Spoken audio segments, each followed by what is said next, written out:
So we're here at Walmart, and well, this is my kind of temporary ignition switch till I find the linkage, fix it, and everything.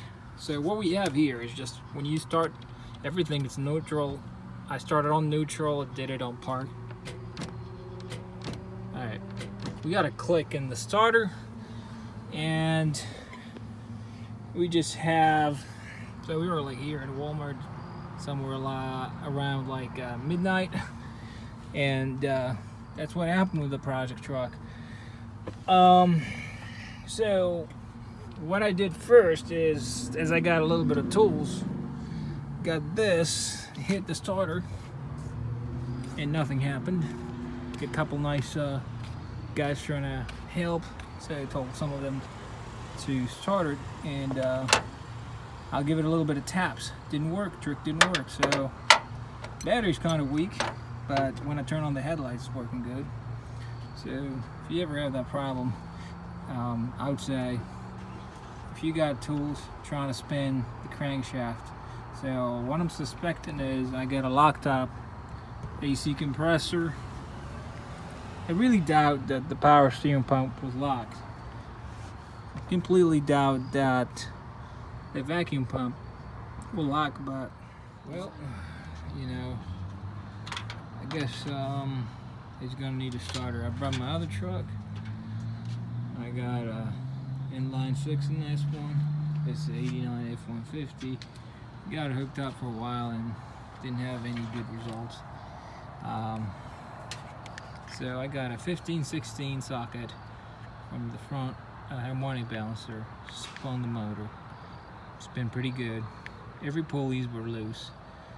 I guess we'll just throw away So the next day we're gonna take it off. Apparently this main battery line that comes this way, I already disconnected that one. The size should be like 11/16s, or I used 16mm. It worked pretty good. This one was loose, so makes more sense replacing just the solenoid. But I'm just gonna go ahead and replace the whole assembly.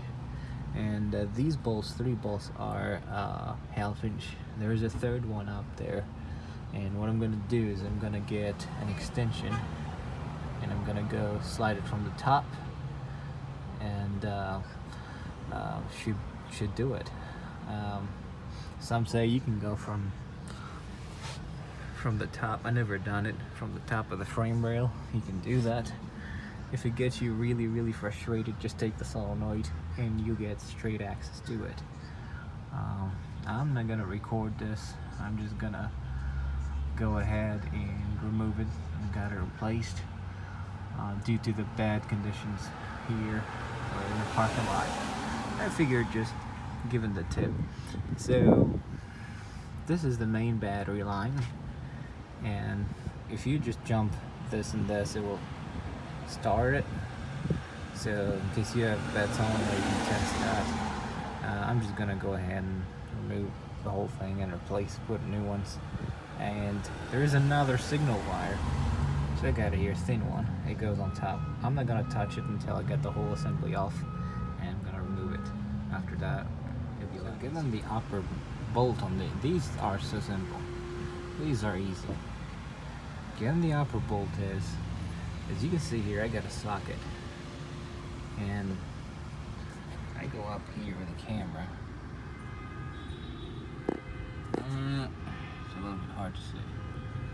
There you go. Even with the camera, it's really hard to tell.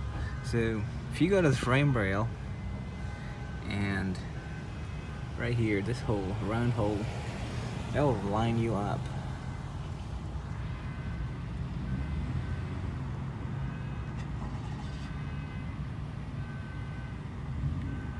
And I'm gonna spin that. Camera don't want to focus very good, but that's the best bet how to get that thing. And I would get that thing tight. I would never avoid that bolt. Some people say no, don't put it on. You need to put it on to center it, even if it doesn't. Alright, after a little bit of wiggling, fighting it, it came off, and as you can see, I actually thought it was going to be a bolt, but actually it's a stud with a nut. So I'm just going to put it back in there.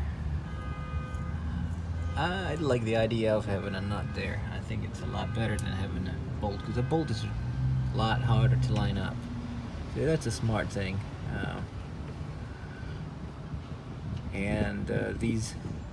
These are not a 1/2 inch bolts. They're all 9/16 or 14mm. And be careful, don't drop something in there. Even if you do, you can. And not on this one. The bottom plate will be disastrous removing that. Anyway, so I'm just gonna go ahead and I'm not even gonna bother rebuilding this, because I did that in the past 1,000,000 times. Rebuild something and then it just sits in the shed forever. So I'm just gonna get the core charge for it and put new starter. I just put the starter, and I'm sorry about this kind of video that you don't see everything step by step, but this is a Walmart parking lot video, and it's an opportunity just to talk about it, and it's very simple.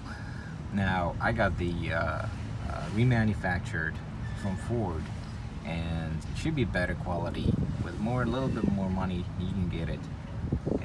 As you can see, it's made in Japan there. I know it's remanufactured. It doesn't matter. What matters is the parts that are used in it are OEM. And so I have the extension by hand, and I inserted that nut inside of the socket and a deep socket. That way it will get centered by itself with a stud. And slide it in this way, turn with your hand, and then just insert the ratchet, and I'm in my way going that way. Make sure you push it up and all the way down. Now you make sure that the surface here and in the top, they should be like tight against each other's. And don't get these tight first, just get the front, the one on top, all the way down. As soon as you feel it pulling the starter up, you get these snug, and then go slowly with this and then with these.